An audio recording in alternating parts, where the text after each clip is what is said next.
লুকোচুরি খেলবে? লুকোচুরি? তুমি লুকাও, আমি ঠিকই তোমাকে খুঁজে পাবো। যেভাবে লেখা আছে আমি সেভাবেই পড়ছি। আসসালামু আলাইকুম রাসেল ভাইয়া, আশা করি আপনি বরাবরের মতোই ভালো আছেন, সুস্থ আছেন। 2012 সাল থেকেই ভূত এফএম শুনতাম মামার সাথে, আর এখন 2022 সাল হয়ে গেছে। এখনও ভূত.com-এর রেগুলার শ্রোতা হিসেবে পাশে আছি। অনেকগুলো বছর পেরিয়ে গেছে আপনার স্পেশাল ঘটনা শুনে শুনে। এক অন্যরকম ভালো লাগা আর ভালোবাসা আপনার প্রতি। তাই আমি চাই ঘটনাটি সিলেক্ট হলে আপনি আমার ঘটনাটি পড়ে শোনান। এটা আমার পাঠানো প্রথম ঘটনা। আজ আমার ও আমার পরিবারের সাথে ঘটে যাওয়া একটা ভয়ঙ্কর সত্য ঘটনার অধ্যায় লিখে পাঠাচ্ছি আপনাকে। ঘটনাটির সব বিষয় আবার সবার কাছে থেকে শুনেই লিখছি, যেন কোনো কিছু বাদ না পড়ে। বস্তুত অনেক দিন আগেই ইচ্ছা ছিল ঘটনাটি শেয়ার করার, কিন্তু গুছিয়ে লিখতে পারবো কিনা সন্দেহে থাকার কারণে শেয়ার করা হয়নি। আজ একটু চেষ্টা করলাম, তাই ভুল ত্রুটি ক্ষমা করবেন। বিশ্বাস করা বা না করা সম্পূর্ণ আপনাদের ওপর। অনেক পুরনো ঘটনা হওয়ায় আমি বাসার সবার থেকে যেভাবে কালেক্ট করেছি এবং তারা যেভাবে বলেছে, আমার যা যা মনে আছে সেই সব মিলিয়ে সাজিয়ে লেখার চেষ্টা করলাম। ঘটনাটা পড়ে শোনালে খুশি হব। আর কথা না বাড়িয়ে ঘটনায় চলে যাই। সাল 2010। আমি শাওন। আমি তখন ক্লাস 5-এ পড়ি। আমার পরিবারে বাবা, মা, বড় বোন, ছোট বোন আর আমি। আমার বড় বোনের নাম নীলা। আপু তখন ক্লাস 7-এ। আর ছোট বোন রীতা আমাদের বাসায় নতুন মেহমান তখন। আমরা তখন থাকতাম রংপুর বিভাগের সৈয়দপুর উপজেলায়। বাবা সেনাবাহিনীতে চাকরি করতেন। সেই বছরের এপ্রিল মাসে আমাদের কোয়ার্টারের মেয়াদ শেষ হওয়ায় এক প্রকার তাড়াহুড়ার মধ্যেই বাসা খুঁজে ঠিক করে ফেলে আমার বাবা। আম্মু আর আমার ভাই বোন কেউ বাসাটা দেখতে চায়নি, তাই সোজা উঠে যায় 2-3 দিনের মধ্যে। কিন্তু আমার ভাই বোন তখন সবাই মোটামুটি কম বয়সের হওয়ায় একটু ভয় পায় বাসাটি দেখে। একটু বিবরণ দিই বাসাটার। বাসা একদম কবরস্থানের গা ঘেঁষে ছিল। একদম পুরনো একতলা ছাদওয়ালা বাসা। দেখেই মনে হচ্ছিল অনেক দিন ধরে কেউ থাকেনি। বাসার নাম জান্নাত মহল। কবরস্থান থেকে বড় বড় বাঁশ গাছগুলো হেলে পড়ছে ছাদের ওপর, আর পাশেই দাঁড়িয়ে আছে বিশাল বিশাল 2-3টা কাঠবাদামের গাছ। আমার বাসার একদম পশ্চিম পাশে ছিল একটি বড় কলা বাগান। দক্ষিণ পাশে কিছু দূরে ছিল আরও কয়েকটা বাসা, আর উত্তর পাশে অনেকটা জায়গা জুড়ে রয়েছে কবরস্থান। সামনে শুধু ছোট একটা রাস্তা। কি ভয়ঙ্কর দৃশ্য না? হ্যাঁ, ঠিক এমনই ভয়ঙ্কর পরিবেশ ছিল। বাসার ভেতরটাও কেমন যেন অন্যরকম ছিল, অন্যান্য বাসার থেকে একটু ভিন্ন।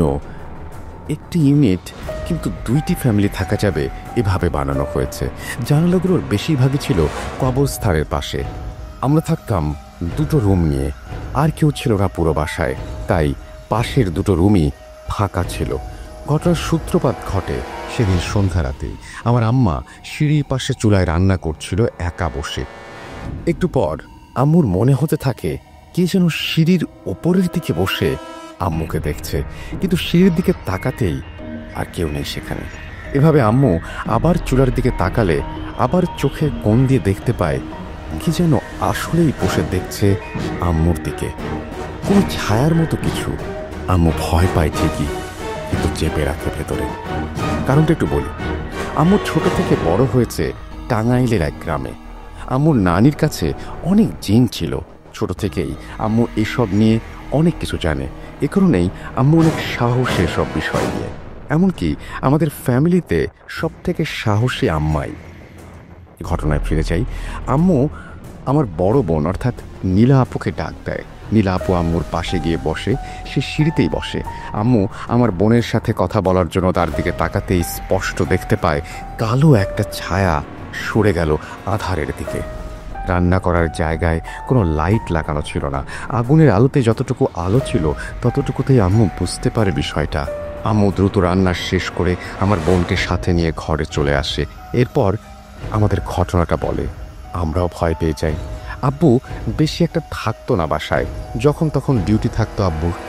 আব্বু বাসায় এলে আব্বুকেও আমরা বলি বিষয়টা, কিন্তু বরাবর সব পুরুষের মতোই আব্বুও হাসি ঠাট্টার মধ্যেই উড়িয়ে দেয় ব্যাপারটা। সেই রাতেই ঘটে আর এক ঘটনা। আমাদের লোহার চেয়ার ছিল দুটো। আব্বুর রাতে ছাদে গিয়ে বসে থাকার অভ্যাস ছিল আগে থেকেই, তাই চেয়ার নিয়ে ছাদে যায় আব্বু এবং আসার সময় চেয়ার ছাদে রেখেই চলে আসে ঘরে। রাতে সবাই ঘুমিয়ে পড়ি। আমার বড় বোন আলাদা রুমে ঘুমিয়েছিল আর আমরা বাকি সবাই একসাথে ঘুমিয়েছিলাম। আমার ঘুম ভেঙে যায় একটা বাজে শব্দে। ছাদের ওপর কেউ যেন কিছু একটা নিয়ে টানাটানি করছে, ভারী কিছু। ভাবলাম আব্বু মনে হয় ছাদে গেছে আবার, কিন্তু না। ডান পাশে ঘুরেই দেখি আব্বু আম্মু সবাই ঘুমাচ্ছে। আমি আব্বুকে ডেকে তুললাম, তখন আব্বুও শুনল ছাদে টানাটানির আওয়াজ হচ্ছে। আমি জিজ্ঞাসা করলাম, আব্বু ছাদে কে আছে? আব্বু বলে, তুমি উঠছো কেন বাবা, ঘুমাও, আমি দেখে আসছি। এদিকে সেই টানাটানির আওয়াজ একবারের জন্য থামছিল না, যেন কেউ চেয়ারটা টেনে ছাদের এক মাথা থেকে আর এক মাথায় নিয়ে যাচ্ছে, আবার ওদিক থেকে এদিকে নিয়ে আসছে। আমি শুয়ে শুয়ে শুনতে থাকি সব, আর ভয়ে কুঁকড়ে যাই। আব্বুকেও দেখি বসে থাকতে শুয়ে পড়ে আবার। আব্বু আর যায় না ছাদে। হয়তো আব্বু বুঝতে পেরেছিল বিপদ হতে পারে। আমি পরে আব্বুর থেকে শুনেছিলাম, প্রথমত আব্বু ভাবে চোর এসেছে মনে হয়, কিন্তু পরে আম্মুর সাথে ঘটে যাওয়া ঘটনা মাথায় আসলে আব্বু আর যাওয়ার সাহস পায়নি। যাই হোক, ঘটনায় ফিরি। একটু পর শুরু হয় আরেক সমস্যা। অনেক জোরে জোরে শব্দ আসছে ছাদ থেকে। কেউ এবার ভারী কিছু দিয়ে বাড়ি মারছে ছাদে। একবার দুইবার নয়, লাগাতার। হয়তো চেয়ার দিয়েই। সবাই উঠে পড়ে আর আমার ছোট বোনও উঠে কান্না শুরু করে দেয়। ঠিক কয়েক সেকেন্ড পরেই আবার আমার বোনের চিৎকার শুনি আমরা। আব্বু উঠে যেতে যেতে নীলা আব্বু আমাদের ঘরের দরজা নক করতে থাকে আর জোরে জোরে আম্মুকে ডাকতে থাকে। আব্বু খুলে দিতে আমরা দেখি নীলা আপু ভয়ে প্রায় শেষ, চোখ দিয়ে পানি, কাঁদো কাঁদো গলায় ভীষণ ভয়ে বলছিল, আম্মু আমার ভয় লাগছে অনেক, কে জানি জানলা দিয়ে ডাকাডাকি করছে। আম্মু আপুকে ভেতরে নিয়ে এসে পানি খেতে দেয়। তারপর আপু সব বলে। আপু বলে, ছাদের থেকে আসা এমন শব্দে আমার ঘুম ভেঙে গেছে। তাও আমি একটু চুপচাপ শুনছিলাম। প্রচুর ভয় লাগছিল আমার। তখনই শুনি আমাকে কি যেন নাম ধরে জানালার বাইরে থেকে ফিসফিস করে ডাকছে, নীলা, নীলা। এরপর সব চুপ হয়ে যায়। আমি আমার মনের ভুল ভাবি, কিন্তু তখনই হঠাৎ বুক কেঁপে ওঠে যখন আমার রুমের জানালায় কেউ খুব জোরে জোরে বাড়ি মারে আর অট্ট হাসি হাসা শুরু করে। আমি এতটাই ভয় পাই যে চিৎকার দিয়ে লাফ দিয়ে উঠে দৌড়ে চলে এসেছি। কারণ আমরা এলাকায় নতুন, তখন আমাদের কেউ চিনত না, কেউ নাম পর্যন্ত জানতো না। আমরা সবাই অনেক ভয়ে ছিলাম সেই রাতে। আব্বু ছাদে যেতে চাইলেও আম্মু যেতে দেয় না, আর সে রাতে আব্বুর যাওয়া হয় না। বলে, সমস্যা আছে এই বাসায়, থাক, যেতে হবে না এত রাতে, শুয়ে পড়ো সবাই। এভাবেই চলে কিছু। এরপর থেমে যায় একাই। সে রাতে আমরা 5 জন একটা খাটেই ঘুমিয়েছিলাম কষ্ট করে। কারোরই ঘুম হয়নি ভালোভাবে। সকাল হতে আব্বু আর আমি ছাদে যাই। নতুন এসেছি, তাই ছাদ পরিষ্কার করা হয়নি এখনো। পুরো ছাদ জুড়েই ছিল বাঁশ আর কাঠবাদাম গাছের শুকনো পাতা। আমরা পুরো ছাদ জুড়েই শ্যাওলা জমে থাকতে দেখি। তার মাঝে স্পষ্ট বোঝা যাচ্ছিল যে রাত্রে চেয়ারটা কেউ এদিক থেকে ওদিক টানাটানি করেছে, কারণ জমে থাকা শ্যাওলা আর পড়ে থাকা পাতাগুলোর মধ্যে দাগগুলো স্পষ্ট বোঝা যাচ্ছে, যেমনটা হয় কেবলমাত্র কোনো কিছু টেনে নিয়ে গেলেই। দেখি চেয়ারটা উল্টে পড়ে আছে ছাদের এক কোণায়। আমরা চেয়ারটা ঘরে নিয়ে যাই। আব্বুকে রাতে ছাদে বসে থাকতে মানা করে দেয় আম্মু। আব্বু চলে যায় ডিউটিতে সকাল 8টার দিকেই। আম্মু আমাকে নিয়ে চলে গেল কবরস্থানের ওই মাথায় থাকা ছোট্ট মসজিদটাতে, যেটাকে লোকজন মাজার বলে থাকতো সে সময়ে। সেখানকার খতিবকে আমি ডেকে বাইরে নিয়ে আসলাম এবং আম্মু ওনার কাছে কালকের সব ঘটনা খুলে বলল। সব শোনার পর উনি উত্তর দেন, আসলে ওই জায়গাটাই এমনই, ওখানে কেউ থাকতে পারবে না। আপনাদের উচিত ছিল বাসাটা সম্পর্কে আগে জেনে নেয়া। হুজুরের কাছে শুনেছি ওখানে 17টা জিনের আস্তানা। বাসাটার সমস্যা তখন থেকেই শুরু, যখন ওটা তৈরি হয়েছে। পুরো বাসাটাই কবরস্থানের ওপর তৈরি, এমনকি কবরস্থানের জমি দখল করে বাসাটা বানানো হয়েছে। অনেকেই এসেছিল থাকার জন্য, কিন্তু এমন সব ব্যবহার, এমন সব সমস্যার কারণে কেউ থাকতে পারেনি। এই তো আপনাদের ওখানে ওঠার আগে একটা মাদ্রাসা চালু করা হয়েছিল সেখানে, মূলত এসব সমস্যা শেষ হয়ে যাবে এটা ভেবেই। কিন্তু মাদ্রাসাটাও বন্ধ হয়ে গেছে প্রায় 1 বছর হলো। ওখানে বজ্জিনের অত্যাচার প্রচুর, ওদের কেউ থামাতে পারেনি এখনো পর্যন্ত, কারণ ওরা সংখ্যায় অনেক। মাদ্রাসার ছাত্ররা থেকে শুরু করে হুজুররাও ভয়ে চলে গেছে। যদি সমাধান চান তবে আপনাদের উচিত হবে জলদি বাসাটা ছেড়ে দেয়া। ওনার সাথে কথা বলে কথা শেষ হলে আমরা বাসায় চলে আসি। এত দ্রুত অন্য ভালোবাসা খুঁজে পাওয়াটাও সমস্যা, সেই সময়ে বাসাও কম ছিল, তাই এক প্রকার বাধ্য হয়েছিলাম আমরা ওই বাসাটাতে থাকার জন্য। সেদিন দিনের বেলা আর কোনো সমস্যা হয় না, কিন্তু রাতে আবার ভয়ঙ্কর অধ্যায় সূচিত হয়। সম্ভবত বৃহস্পতিবার ছিল দিনটা, কারণ আব্বু সেদিন রাত্রে ডিউটি ছিল না, আম্মু বাইরে রান্না করছিল, সাথে নীলা আপুও ছিল। কিছুক্ষণ পর আপু উপলব্ধি করে তার কানের কাছে পেছন থেকে কেউ ফিসফিস করে কি যেন বলছে। আসলে কেউ বললে ভুল হবে, আপু আমাকে বলেছিল কয়েকজন ভিন্ন গলায় আপুর কানের কাছে ফিসফিস করে কথা বলা বলি করছে আর খুবই আস্তে আস্তে হাসছে। আপু ভয়ে জমে স্থির হয়ে যায় যখন তার চোখ পড়ে বাসার প্রাচীরের দিকে। আপু দেখতে পায় একটা ভীষণ কালো লম্বা অবয়ব বসে আছে ঠিক প্রাচীরের ওপর, অপলকে আপুর দিকেই তাকিয়ে। আপুর বর্ণ অনুযায়ী তার চোখগুলো ছিল স্বাভাবিকের তুলনায় বেশ বড়, আর মুখে এক বীভৎস রকমের হাসি। বাইরে লাইট ছিল না আমাদের, তাই আধারের মধ্যে তার চোখ আর দাঁতগুলো স্পষ্ট বোঝা যাচ্ছিল। ইনফ্যাক্ট সম্পূর্ণ শরীরের আকারটাই বোঝা যাচ্ছিল, যেন আধারের মধ্যে আরো অনেক বেশি কালো। পাগুলো এতই লম্বা যে সেই উঁচু দেয়ালে বসেও মাটি ছুঁয়ে আছে। আপুর শরীর অসাড় হয়ে আসতে থাকে এটা দেখে। আবার কানের কাছে সেই ফিসফিস শব্দটাও ভেসে আসছে। আপু পারছে না সেই অবয়ব থেকে চোখ সরাতে। সামনে আম্মু বসে আছে, কিন্তু পারছে না ডাকতে। অবয়বটা বিভৎস হাসি হাসছে আর হাত ইশারা করে ডাক দিচ্ছে। ঠিক তখনই আপু আর সহ্য করতে না পেরে জ্ঞান হারায় ওখানেই। আম্মুর ডাক শুনে আমি আর আব্বু দৌড়ে যাই সিঁড়ির কাছে। এই অবস্থা দেখে আপুকে উঠিয়ে এনে বিছানায় শুইয়ে দেই। তারপর আম্মু তেল মালিশ করে দেয় পায়ে হাতে। প্রচুর ঠান্ডা হয়ে গিয়েছে আপুর শরীর। আপনাদের হয়তো বিশ্বাস করতে কষ্ট হবে, কিন্তু এটাই সত্য। সেই শীতল শরীরে হঠাৎ করেই প্রচণ্ড জ্বর ওঠে। আম্মু তখন জ্বর কমানোর জন্য পানি পড়তে দিতে থাকে। আব্বু জলদি গিয়ে মাজারের হুজুরকে মাজার থেকে ডেকে আনে। তখন এশার আজান হয়ে গেছে। হুজুর এসে কিছু সূরা আর দোয়া পড়ে ফুঁ দিয়ে যায়। তারপর কিছুক্ষণ পরেই আপুর জ্ঞান ফেরে, কিন্তু শরীরে প্রচণ্ড জ্বর। এরপর আপু সব কিছু হুজুরকে খুলে বলে, আর সাথে আমরাও জানতে পারি ঘটনাটা। হুজুর আগে থেকে জানতো এখানে কেমন ঘটনা ঘটে। হুজুর যেভাবে বলেছিলেন সেই আলোকে কিছুটা লিখছি। হুজুর বলেন, আপনারাই প্রথম না, এর আগেও যতজন ছিল এই বাসায় সবাই আমাদের কাছে এসেছিল, কিন্তু তাদেরকে একটাই সমাধান দিতে সক্ষম হয়েছি, বাসাটা যেন জলদি ছেড়ে দেয়। আপনাদেরকেও আমি এটাই বলবো, যত জলদি পারেন এই বাসা ছেড়ে দিয়ে অন্য কোথাও চলে যান, ভালো হবে। এখানে কেউ শান্তিতে থাকতে পারবে না। এই বাসায় 17টা জিন রয়েছে, যার সবকটাই শয়তান। এরা কাউকেই পছন্দ করে না এখানে। আপনাদের ভয় দেখাতেই থাকবে যতক্ষণ না পর্যন্ত আপনারা চলে যান এখান থেকে। আর এদের তাড়ানোও যায় না, এরা অনেক শক্তিশালী। তাই আপনারা যত দ্রুত পারেন চলে যান এখান থেকে। আজকে রাতটা আপনার মেয়েকে দেখে রাখুন, চিন্তার কোনো কারণ নেই, সুস্থ হয়ে যাবে খুব জলদি ইনশাল্লাহ। মাথায় পানি দিতে থাকুন, কাল তাবিজ পাঠিয়ে দেব আপনার 2 মেয়ের জন্য।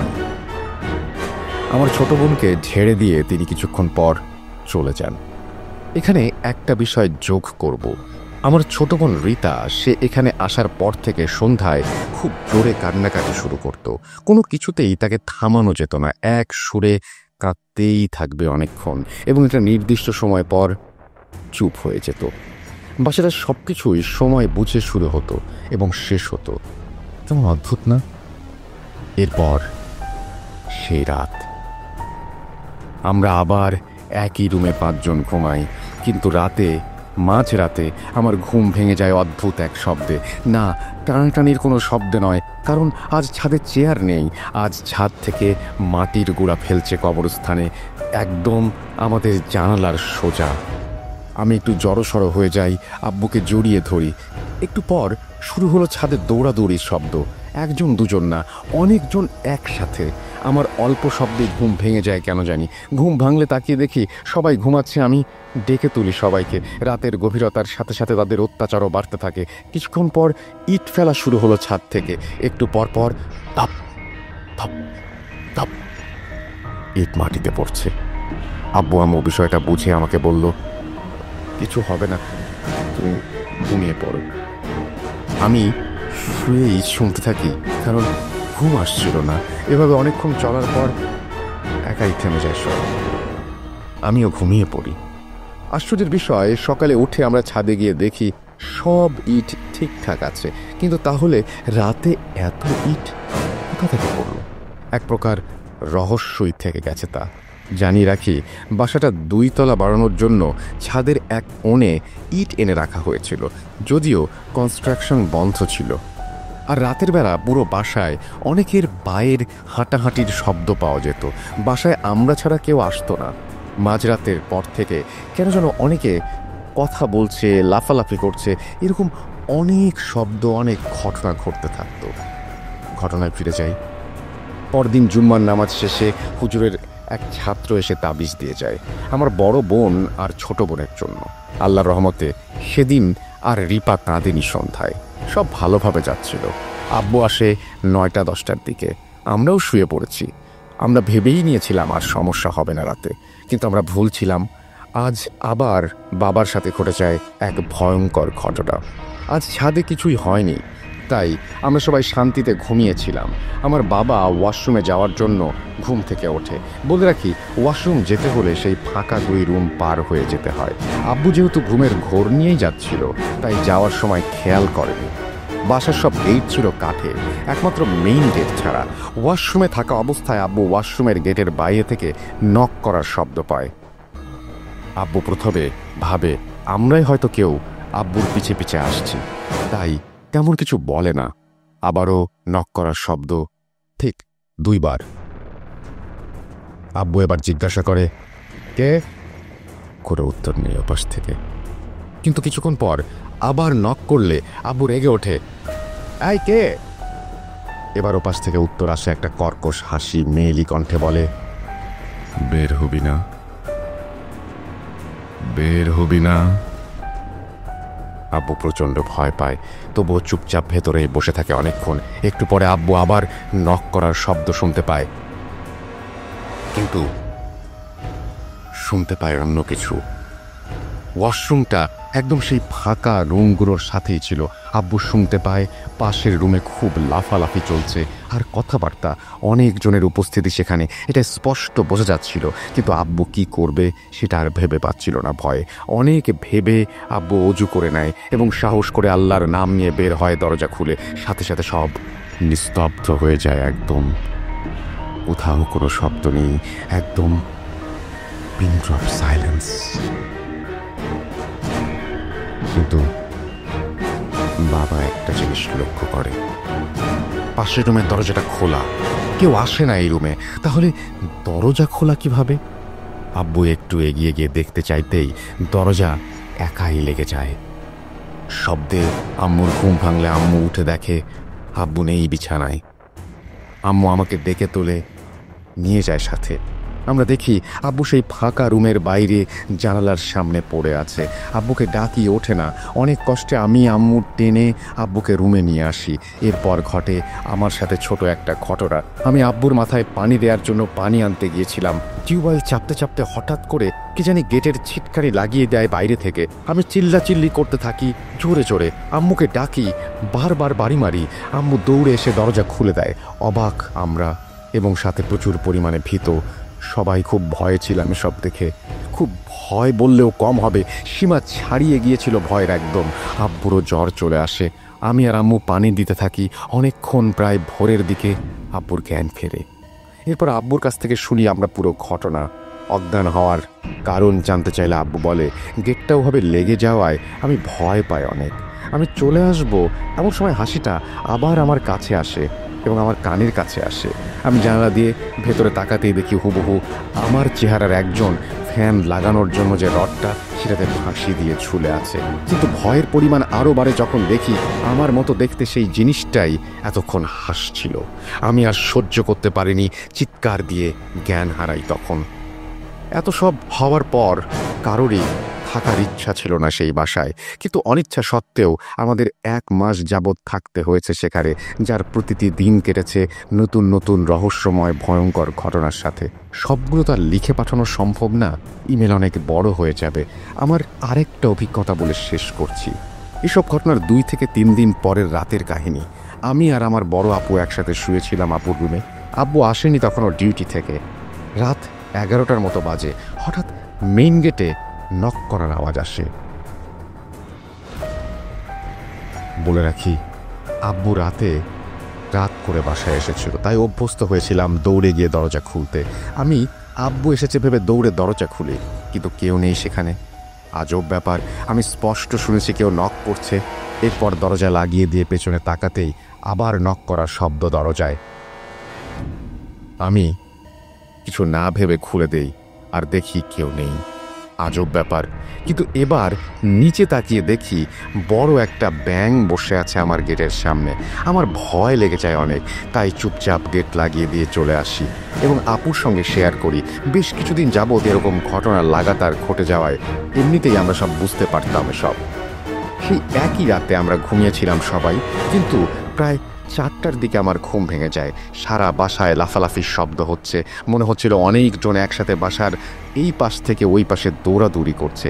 আর এটা হচ্ছে একদম আমাদের ডাইনিংটা থেকে শুরু করে একদম ওয়াশরুম পর্যন্ত।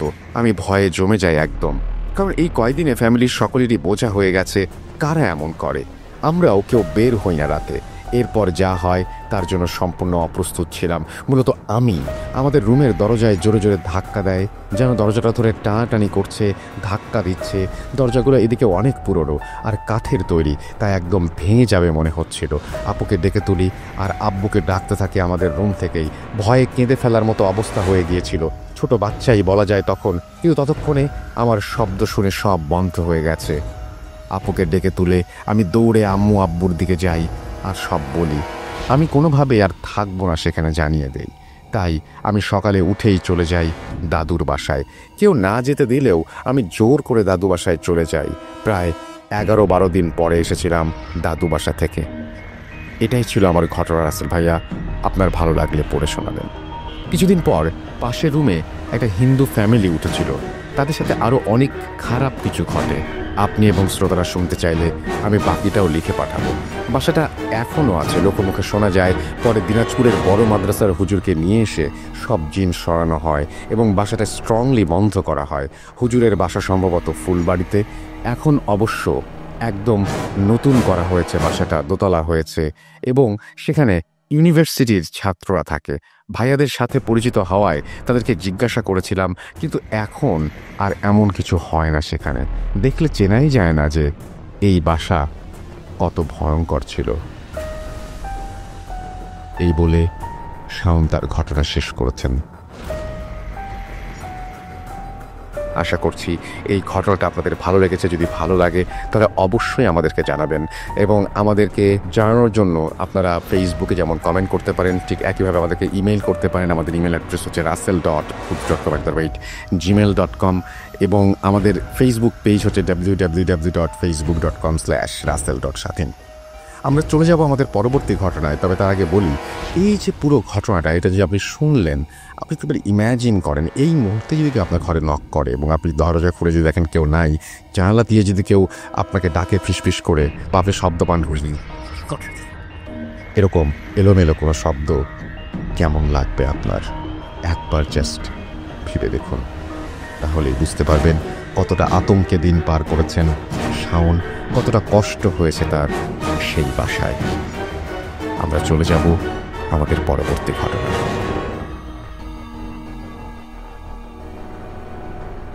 Entertainment is a must. শুনুন স্বাধীন podcast.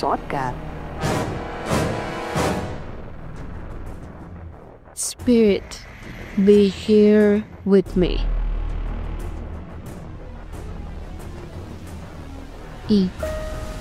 Ikini. Good. Calm. The fear returns with Drasella.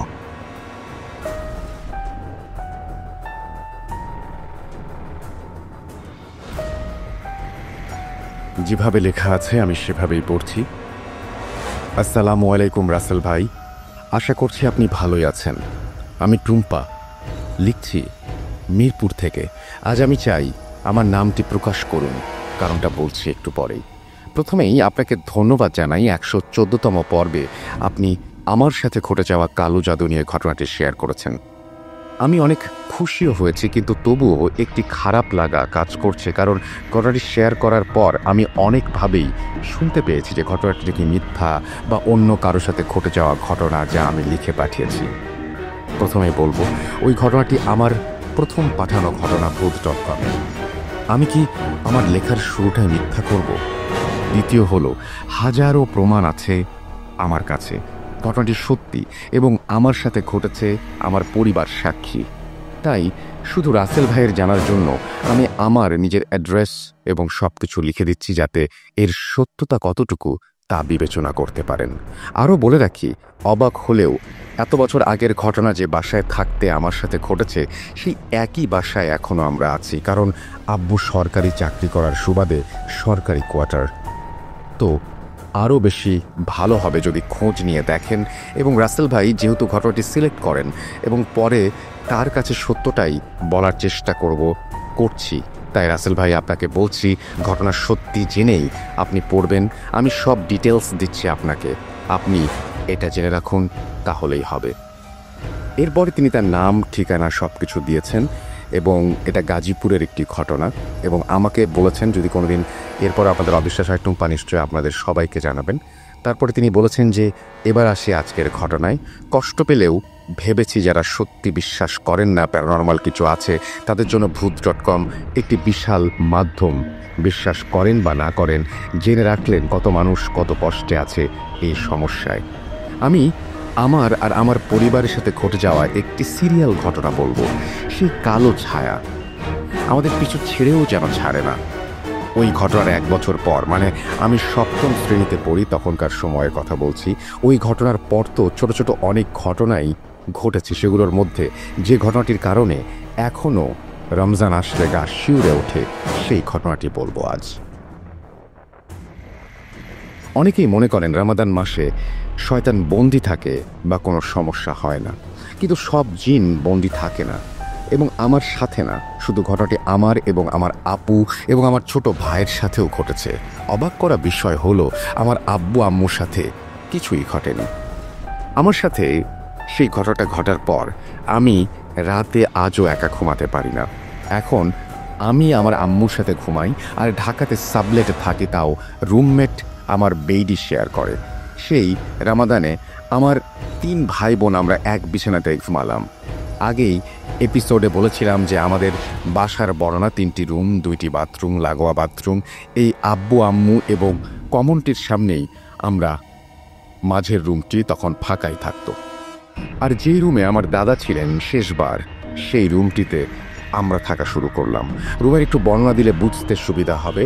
আমাদের রুমে জানালার সাথেই বেড রাখা, যেই বেড এবং বেডের জানালার পাশে প্রথমে আমি শুতাম, আমার পাশেই ছোট ভাই এবং এরপরে আমার বোন, আর এক পাশে জানালার সাথে লাগোয়া একটি পড়ার টেবিল, যেটাতে আমি পড়তে বসতাম।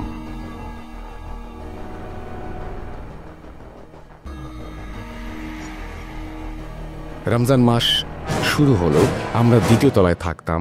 3য় তলায় যে পরিবার থাকতো আমরা কাকা কাকি বলেই ডাকতাম। সেই কাকা হঠাৎই অসুস্থ হয়ে গেলেন। অসুস্থ মানে মানসিক অসুস্থ, যাকে এক কথায় পাগলই বলে। তাকে মানসিক হাসপাতালে ভর্তি করে রেখে দেওয়া হয়েছিল 1 বছর। ওনার কথা কেন বলছি এবার বুঝবেন। রমজানের প্রথম দিন আমরা ঠিকঠাক মতোই ঘুমালাম, এবং আমি জানালার পাশেই আমার মাথার কাছে পড়ার সেই টেবিল, আমি স্বভাবগতভাবেই উপর হয়ে ঘুমাতাম। সেহরির সময় আমরা ঘড়ি ধরে 3টায় উঠতাম। প্রথম রমজানেও তাই করব, কিন্তু গভীর ঘুম থেকে হঠাৎই কেন এক অজানা অস্বস্তির কারণে ঘুম ভেঙে গেল আমার। যেহেতু উপর হয়ে শুতাম, সেহেতু চোখ মেললেই সোজা চোখ যাবে সামনের টেবিলের নিচের দিকে।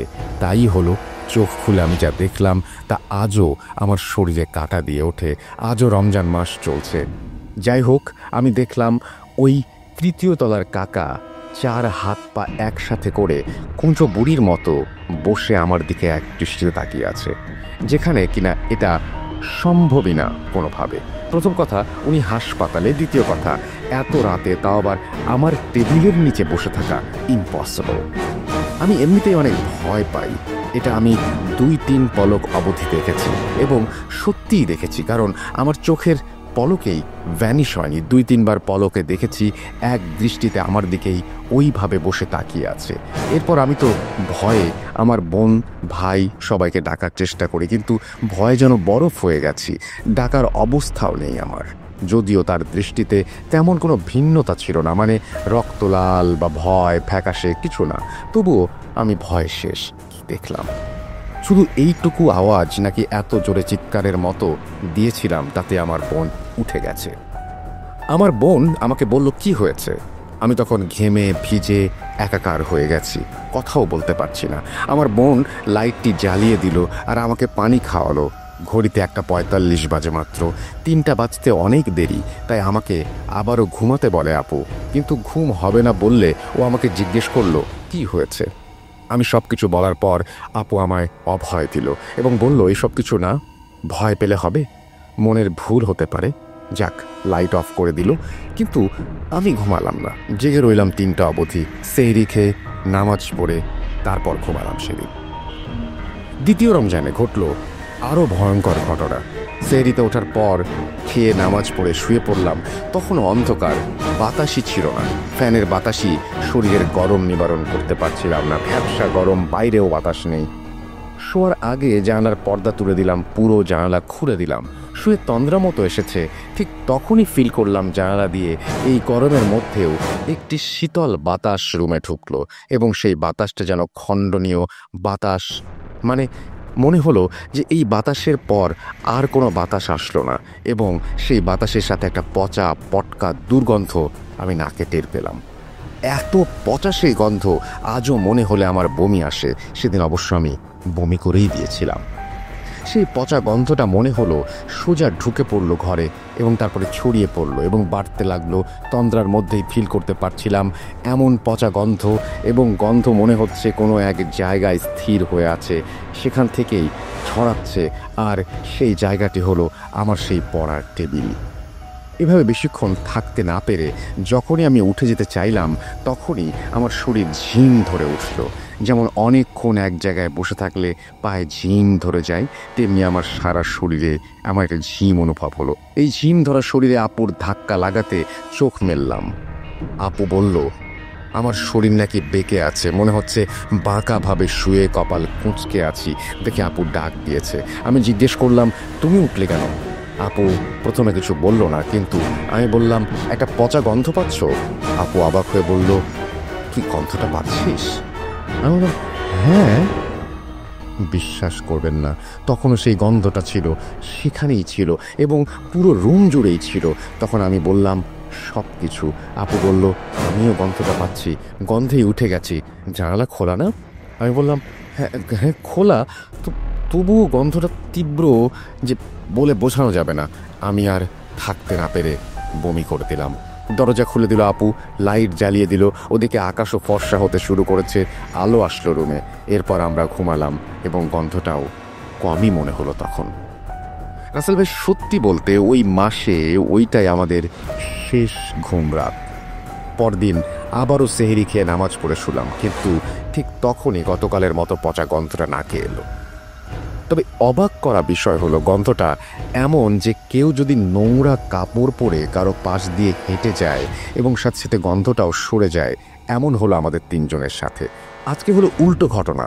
গন্ধ নাকে আসার সাথে সাথে মনে হলো আমার পা হাত সব অবশ হয়ে গেছে এবং আমি কথা বলার শক্তি পাচ্ছি না, চোখ মেলতে পারছি না। এটা যে কত বড় একটা কষ্টের ব্যাপার কাউকে বলে বোঝানো যাবে না। এবং আরও ভয় লাগছিল, কারণ আমার মনে হচ্ছিল আমি সোজা হয়ে শুয়ে আছি, কেউ আমার মাথার কাছে এসে আমাকে ঝুঁকিয়ে রেখেছে এবং একটা গরম নিঃশ্বাস আমার নাকে এসে পড়ছে এবং এত জোরে নিঃশ্বাসটা পড়ছিল যার কারণে আমার দম বন্ধ হয়ে আসছিল। কাউকে ডাকার শক্তি পাচ্ছিলাম না। হঠাৎই মনে হচ্ছে কেউ আমার বুকের ওপর বসে চেপে আছে, আর সেই গন্ধ আমার নাক মুখ দিয়ে ঢুকে মনে হচ্ছিল পেটের নাড়ি ভুঁড়ি সব বের করে দেবে। এই কষ্টটা কোনোদিন আমি ভুলতে পারবো না। মনে হচ্ছিল আজই শেষ দিন, আমার মৃত্যু আজই হবে। কতক্ষণ এভাবে ছিলাম জানি না। হঠাৎই আপুর ধাক্কায় হন্তদন্ত হয়ে উঠে বসলাম। পানি দাও, পানি দাও। আপু বলল, কি বলিস তুই, রোজা রেখেছিস তো? তখন আর কিছু না বলে হাঁপাতে হাঁপাতে বসে কিছুক্ষণ চুপ করে আপুকে সবটা বললাম। আপু বলল, আমি নাকি গোঙাচ্ছিলাম, সেই আওয়াজে আপুর ঘুম ভাঙে। গরু জবাই দেওয়ার পর যেই শব্দ, সেই শব্দটাই নাকি আমি করছিলাম। এরপর লাইট জ্বালিয়ে রাখতে বললাম। দুজন জেগেই রইলাম। পরদিন আম্মুকে বললাম সব কিছু। আম্মু বলল তারাও আমাদের সাথে রাতে থাকবে। আর যেহেতু আমার আগে সমস্যা হয়েছে, তাই এইবার আম্মু একটুতেই ভয় পায়। আর সত্যি বলতে এত বছর হয়ে গেছে, এখনও যদি আম্মুকে বলি আমার মাথা ব্যথা করছে, তাহলে আম্মু ভয়ে কেঁপে ওঠে। যাক, পরদিন আব্বু আম্মু দুজনই থাকলেন। সেই রাতে কোনো সমস্যা হয়নি, না আছে গন্ধ, না ঘুমের সমস্যা। আম্মু বলল, কই, আমি তো কোনো সমস্যা দেখলাম না। তখন আমি আর আপু কিছুই বলতে পারলাম না, আর ভাবলাম হয়তো আর সমস্যা হবে না। আবারও আমরা তিনজন একই সাথে ঘুমালাম। ফজরের নামাজের পর ওই ঘটনাটি ঘটত।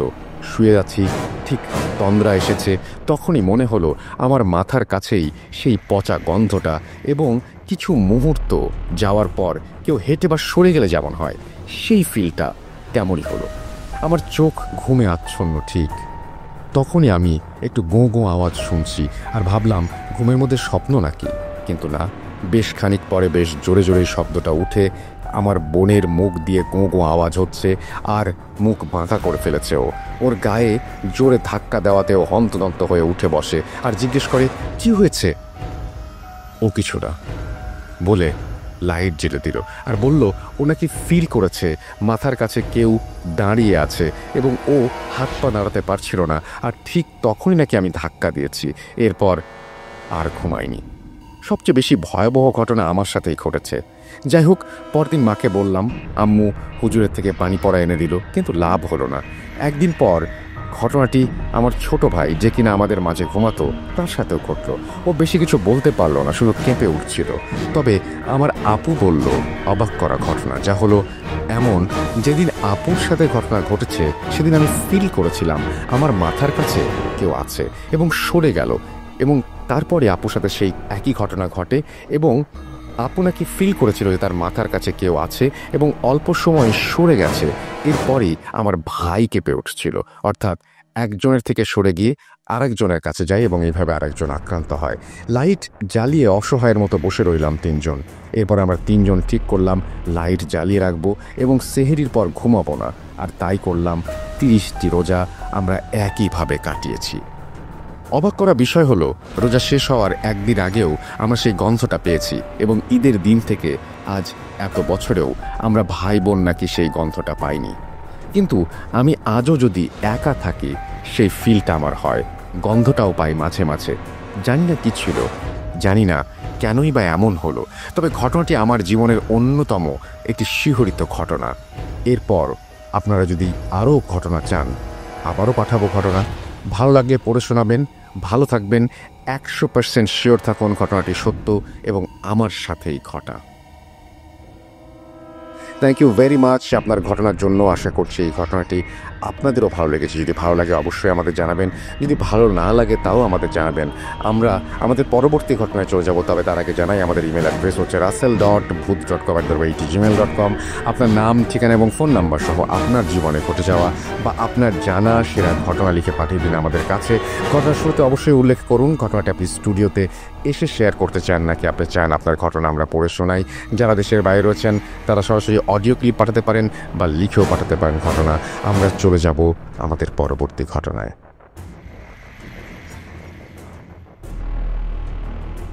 Entertainment is a must.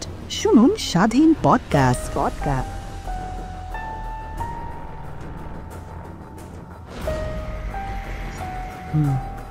কেন কি তুমি আসো? আমি শুধু তোমার সাথেই থাকতে চাই। কিভাবে সম্ভব? মৃতদের এই পৃথিবীতে থাকতে নেই। তুমি চলে যাও প্লিজ। সবটাই কি ইলুশন, নাকি অন্য জগতের কেউ কখনো হাজির হয়ে যায়? বলো কি? Bhoot.com with Russell.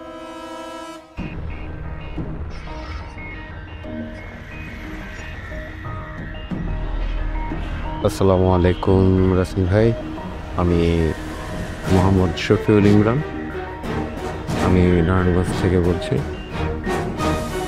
তো ভূত.কমে এটা হচ্ছে আমার ভূত.কম না, ভূত এখন বলেন বা ভূত.কম বলেন, এটা হচ্ছে আমার এই প্রথম কোনো ভয়েস রেকর্ড বা কোনো ঘটনা শেয়ার করা। তো আমি আর কি সবসময় আর কি শুনিয়ে আসছি, ঘটনাগুলো শুনে আসছি, কখনো আর কি সেভাবে দুঃখিত, আসলে কলায় একটু সমস্যা হচ্ছে। তো কখনো আর কি ওইভাবে ঘটনা শেয়ার করা হয় নাই, কারণ হচ্ছে আমি ওইভাবে আর কি সবার মতো বা যারা ঘটনা সংগ্রহ করে ওইভাবে কখনো ঘটনা সংগ্রহ করতে পারিও নাই। তো এটা আমি বলবো যে এটা আমারই ব্যর্থতা, কারণ সবসময় ঘটনা শুনে এসছি কিন্তু কখনো ঘটনা শেয়ার করি নাই। তো আমার উচিত ছিল যে আরও আগে হয়তো ঘটনা শেয়ার করে যারা শ্রোতা আছেন তাদেরকে তাদের সাথে শেয়ার করা।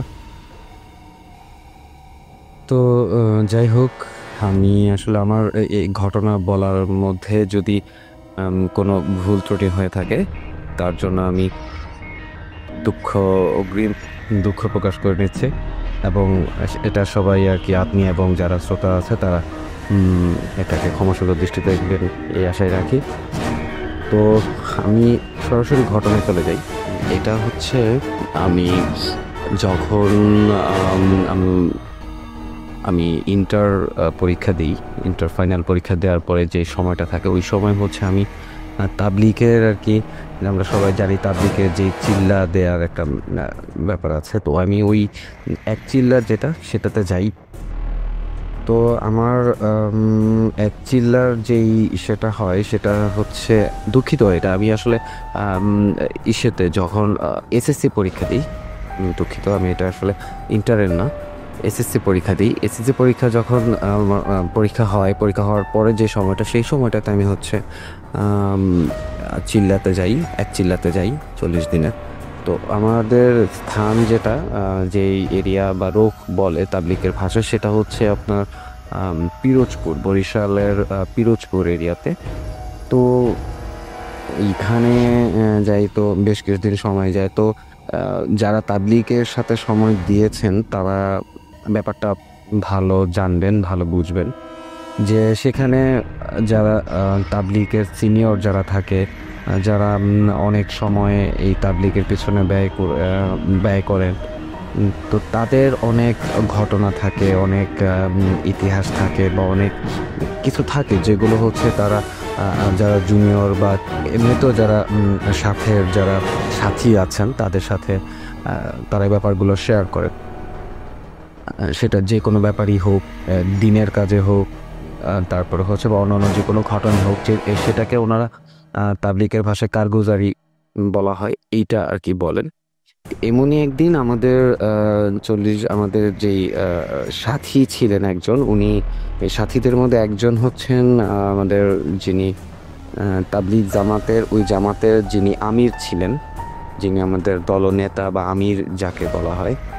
তো এরকম আমাদের যে মজমা বলি বা যে জমায়েতটা বলি, আমরা মসজিদে বসে এই ব্যাপারগুলো নিয়ে কথা বলছিলাম। তো এর মধ্যে হচ্ছে একদিন আমাদের আমির সাহেব, উনি খুবই ভদ্র এবং খুব ভালো একজন লোক, অমায়িক একজন লোক। এবং যাই হোক, তো উনি একদিন আমাদের সাথে একটা ঘটনা শেয়ার করেন। ঘটনাটি হচ্ছে উনি এরকম যখন যুবক বয়সে এরকম হচ্ছে একবার জামাতে গিয়েছে, তো সেখানে হচ্ছে ওনার সাথে একজন পাকিস্তানি এক পাকিস্তান থেকে আমাদের বাংলাদেশে আসেন তাবলিগের কাজে। এরকম একজনের সাথে ওনার দেখা হয় এবং সেই জামাতে আর কি উনি ওই তাবলিগের ওই পাকিস্তানি যে জামাতটা ছিল উনি সেই জামাত ছিলেন।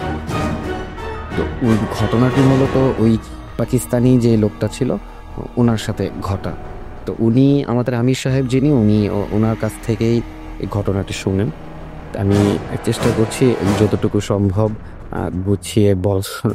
তো সেটা হচ্ছে যে এরকম উনি বলেন যে একবার ওই পাকিস্তানি যিনি লোক, উনি হচ্ছে এশার নামাজ পড়ে উনি মসজিদ থেকে বাসায় আর কি ফিরছিলেন। তো এশার নামাজ পড়ে উনি মসজিদে কিছু সময় দেন এবং ওনার যে সাথী ভাই ছিল ওনার সাথে কথাবার্তা বলেন।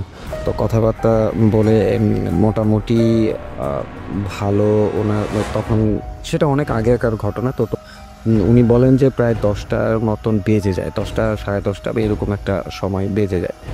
তো উনি যেই লোকের সাথে ঘটনাটি ঘটে উনি হচ্ছে মানে পাকিস্তানের কোনো একটা গ্রামীণ এলাকা, শহরাঞ্চল না, গ্রামের একটা এলাকাতে। তো উনি গ্রামে, তো যেহেতু অনেক আগের ঘটনা, তখন আলো যেমন আলোর যে একটা সুব্যবস্থা, সেরকম সুব্যবস্থাটা ছিল না। তো উনি হচ্ছেন যাচ্ছেন, বাড়ির দিকে যাচ্ছেন, যেতে যেতে একটু উনি জংলা বা একটু ঝোপঝাড় ধরনের যেই জায়গা থাকে এই জায়গাটা দিয়ে যাচ্ছেন। তো যাওয়ার একটা পর্যায়ে উনি অনুভব করেন যে কিছু বা কেউ একটা তার পিছনে পিছনে আর কি তাকে অনুসরণ করতেছে বা তার পেছনে পেছনে আসতেছে। তো আমি একটা কথা বলে রাখি রাসেল ভাই, ব্যাপারটা হচ্ছে যে ওই পাকিস্তানি যেই লোকটা ছিল উনি আমরা মানে যথেষ্ট সাহসী ছিলেন এবং আমরা সবাই জানি যে দেশভিত্তিকভাবে হলো পাকিস্তানিরা একটু সুঠাম দেহের অধিকারী হয় এবং তাদের স্বাস্থ্য অনেক ভালো থাকে। তো উনিও সেরকম ছিলেন, সুঠাম দেহের অধিকারী ছিলেন, স্বাস্থ্য ভালো ছিল, গায়ে অনেক শক্তি ছিল, উনি অনেক সাহসীও ছিলেন। তো উনি ব্যাপারটা প্রথম দিকে আর কি তেমন একটা আমলে নেন নাই এবং পাত্তাও দেন নাই। কিন্তু যত সময় যেতে থাকে এবং উনি হাঁটতে থাকেন, তো একটা পর্যায়ে উনি মোটামুটি রকম, উনি বলেন যে আমি মোটামুটি রকম নিশ্চিত ছিলাম যে পিছনে যে শব্দটা হচ্ছে এটা আর কি, মানে ওনার কাছে মনে হয়েছিল যে আমার পেছনে পেছনে যেটা আসছে বা যেটা আমাকে অনুসরণ করছে এটা হয়তো কোনো মানুষ বা স্বাভাবিক হয়তো কোনো কিছু না। কিন্তু তারপর উনি আবার চিন্তা করেন যে হতেও পারে, আমার প্রথম দিকে এরকম না চিন্তা করে হতেও পারে হয়তো এটা কোনো মানুষ বা কোনো পশু প্রাণী হতে পারে। তো উনি একটা বলতে হাঁটতে হাঁটতেই মানে চলমান অবস্থাতেই উনি পিছন দিকে থাকা, তো পেছন দিকে তাকিয়ে সেরকম কিছু উনি দেখতে পান না। তো উনি যখন দেখতে পান না, তো উনি অন্ধকারে আর কি তেমন একটা না বোঝারও কথা। তো উনি চিন্তা করলেন যে পেছনে যেটাই থাকুক সেটা দিয়ে মনোযোগ না দিয়ে আমার সামনের দিকে আগানো দরকার, আমার বাড়ি যেতে হবে। তো যেতে যেতে একটা পর্যায়ে উনি ওনার মানে যে রাস্তা দিয়ে যাচ্ছেন, তো তার এক পাশে হচ্ছে উনি যেই জায়গাটাতে চলে আসেন সেই জায়গা, ওই জায়গার একটা রাস্তার পাশে হচ্ছে একটা পুকুরের মতন থাকে। তো একটা পর্যায়ে উনি অনুভব করেন যে উনি যখন পুকুরের পাশ দিয়ে যাচ্ছেন, পেছনে যেটা ছিল সেটা এতক্ষণ যেই দূরত্বে ছিল সেটা এখন সেই দূরত্বে নেই। সে শব্দটা ওনার কাছে মনে হয় যে এটা তার থেকে 1 থেকে 2 হাত মানে প্রায় কাছাকাছি, একেবারে তার কাছাকাছি এরকম পর্যায়ে।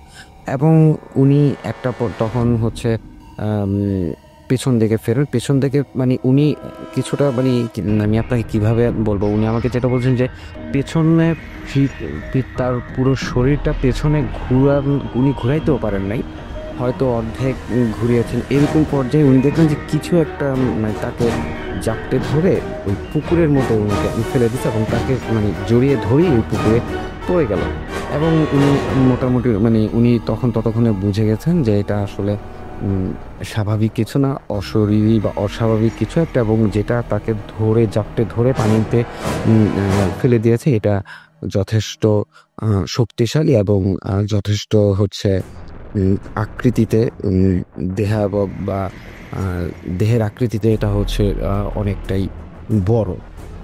এবং উনি বুঝে ফেলেন যে ওনার সাথে খুব বাজে কিছু একটা ঘটতে যাচ্ছে বা ঘটছে এরকম। তো উনি আর কি মনোবল হারান না, উনি যতটুকু সম্ভব ওর মধ্যেই আর কি দোয়া পড়তে শুরু করেন এবং ওই পানিতে থাকা অবস্থায়। তবে একটা জিনিস ওনার কপাল ভালো ছিল যে ওই পাকিস্তানি ব্যক্তি যখন শেয়ার করতে বলছিলেন যে যে পুকুরটাতে তাকে ফেলে দেওয়া হচ্ছে সেই পুকুরটা হচ্ছে কোমর থেকে বুক এর মাঝামাঝি পর্যায়ে এরকম পানি ছিল। তো ওইটা ওনাকে আর কি পানিতে আর কি যেটাকে আমরা বলি চুবিয়ে বা মানে চাপ দিয়ে ধরা এরকম কিছু একটা করতে চাচ্ছিল। তো উনি যেহেতু অনেক সাহসী ছিলেন, তো উনি একটা মানে এতটুকু বিশ্বাস ছিল যে আল্লাহর কালাম যতক্ষণ উনি পাঠ করছেন ততক্ষণ পর্যন্ত ইনশাল্লাহ তার কোনো সমস্যা হবে না। তো উনি দোয়া করতে থাকেন এবং উনিও পাল্টা ওই জিনিসটাকে যেটা তাকে ধরে রেখেছিল সেই জিনিসটাকে উনিও মানে জাপটে ধরে ওটাকে আর কি মানে একটা পর্যায়ে যে আমরা যে ঘুষি বলি, যেটা ঘুষি দেওয়া শুরু করে এবং ওইটাকেও আঘাত করা শুরু করে। তো একটা পর্যায়ে হচ্ছে যে উনি মানে এই ধস্তাধস্তির এক পর্যায়ে উনি পাড়ের দিকে চলে আসতে সক্ষম হন এবং উনি হচ্ছে পাড়ে উঠে যান। এবং যেটা তাকে যে জিন বলি, অবশ্যই সেটা জিন হবে এবং খারাপ জিন বা বদ জিন হবে, ওইটা তখন তাকে হচ্ছে যে উনি যখন উপরে উঠে আসেন, ডাঙায় উঠে আসেন, তখনও তাকে ধরে রাখে। এবং একটা পর্যায়ে উনি বাড়ির দিকে মানে আল্লাহু আকবার বলতে বলতে বাড়ির দিকে দৌড় দেন এবং দৌড় দিতে একটা পর্যায়ে ওইটাও তার পেছনে আর কি ধাওয়া করতে করতে যখন বাড়ির কাছাকাছি চলে আসে তখন ওই জিন বা ওই জিনিসটা তাকে আবারও ধরে ফেলার একটা পর্যায়ে উনি ঘুরে ওই জিনিসটার বা ওই জিনটার মানে মুখমণ্ডল মুখ বরাবর উনি ঘুষি মারেন এবং খুব সজোরে ওনার গায়ের যত শক্তি ছিল উনি সজোরে আর কি মানে ঘুষি মারার এক পর্যায়ে উনি উনি বুঝতে পারেন যে তার ওইটার মুখের 2টা দাঁত মানে খুলে পড়ে যায় এবং দাঁত ভেঙে যায়, খুলে পড়ে যায়। উনি তখন বলে যে 2টা দাঁত আর কি ছুটে চলে আসে যে তার হাতের মুঠোতেই ওই যে হাত দিয়ে ঘুষি দিয়েছে ওই হাতের মুঠোতে আর কি চলে আসে। তো একটা পর্যায়ে হচ্ছে উনি ওই দাঁত সহই দৌড়ে আর কি মানে তার বাড়িতে দৌড়ে চলে আসেন এবং জোরে জোরে চিৎকার করতে থাকে। তো ওনার স্ত্রী আর কি ওনার এই শব্দ শুনে মানে এরকম চিৎকার শুনে আর কি দরজা খুলে বাইরে বেরিয়ে আসে এবং উনি দ্রুত হচ্ছে ঘরের মধ্যে ওনার স্ত্রীকে হাত ধরে টান দিয়ে ঘরের ভেতর দ্রুত চলে গেলেন এবং দরজা বন্ধ করে দেন। তো ওনার স্ত্রী বলে যে কি হয়েছে, আপনি আর কি এরকম অবস্থা কেন, কি হয়েছে আপনার সারা গা ভেজা, আপনি মানে এরকম। তখন বলে যে যাই হয়েছে এগুলো নিয়ে পরে বলবো। তো তুমি আর কি যতই দরজা মানে নক করুক বা যদি দরজা এসে করুক তুমি দরজা খুলবা না। তখন ওই বাইরে থেকে ওই জিনিসটা বা ওই জিনটা তাকে বাইরে থেকে বারবার বলতে থাকে যে আমার এই দাঁত 2টা যে তোর হাতে, এই দাঁত 2টা তুই আমাকে দিয়ে দে, আমি তোর কোনো ক্ষতি করব না, আমি কথা দিতেছি আমি তোর কোনো ক্ষতি করবো না, তুই আমার এই দাঁত 2টা দিয়ে দে। পরে বলে যে ও ভিতর থেকে বলতেছে যে না, আমি তোরে এই দাঁত আমি তোরে দিব না আর আমি দরজাও খুলবো না। তো একটা পর্যায়ে প্রথমে ওই জিনিসটা খুব ভয় দেখাইতে থাকে এবং খুব আমরা যেটাকে বলি যে থ্রেট করা, এই ধরনের ভয় ভীতি দেখাতে থাকে। কিন্তু যখন সে বলে যে না আমি দিব না, তখন শেষের দিকে সে হচ্ছে ওই তাকে বলে যে অনুনয় বিনয় করতে থাকে যে তুই আমাকে এটা দিয়ে দে, আমি কথা দিতেছি আমি আর কখনো তোর পিছু নিব না এবং কখনো হচ্ছে আমি আর কি তোর কোনো ক্ষতি করব না। তখনও বলে যে না আমি এই দাঁত আমি আর তোরে দিব না, আর আমি ঘরের দরজা মানে সকাল হওয়ার আগ পর্যন্ত খুলব না।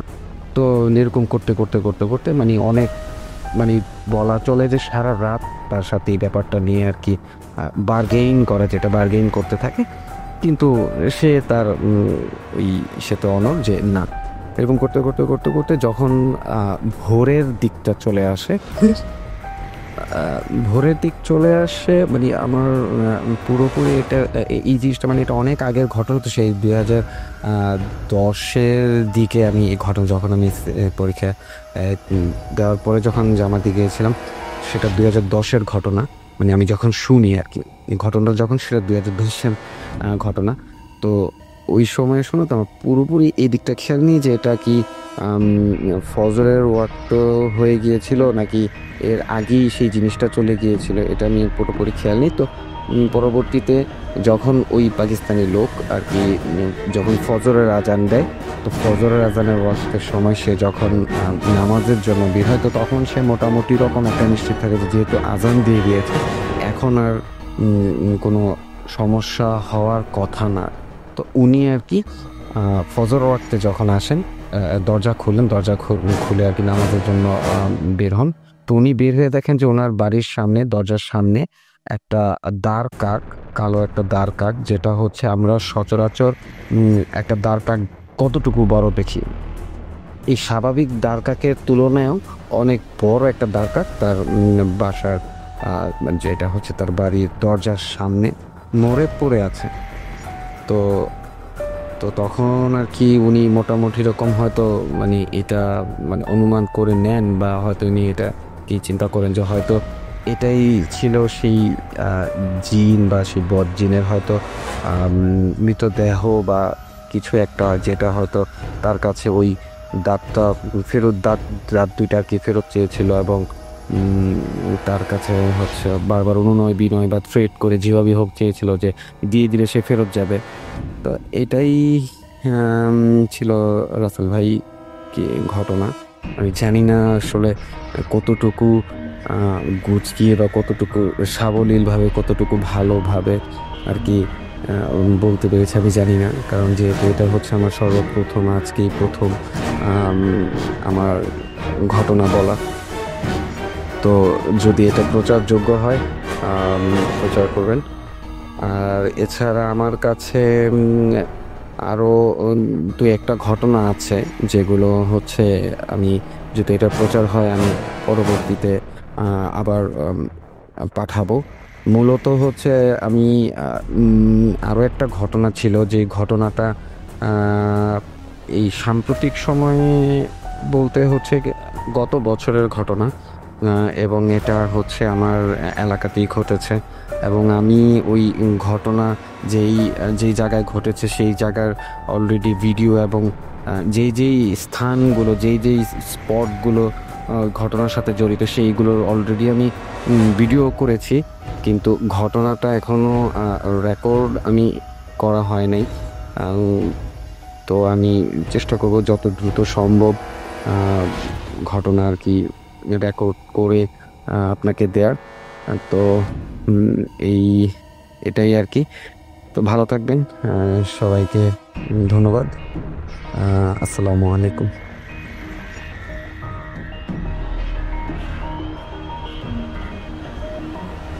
আপনাদের সবাইকে অনেক অনেক ধন্যবাদ এতক্ষণ পর্যন্ত আমাদের সাথে থাকার জন্য।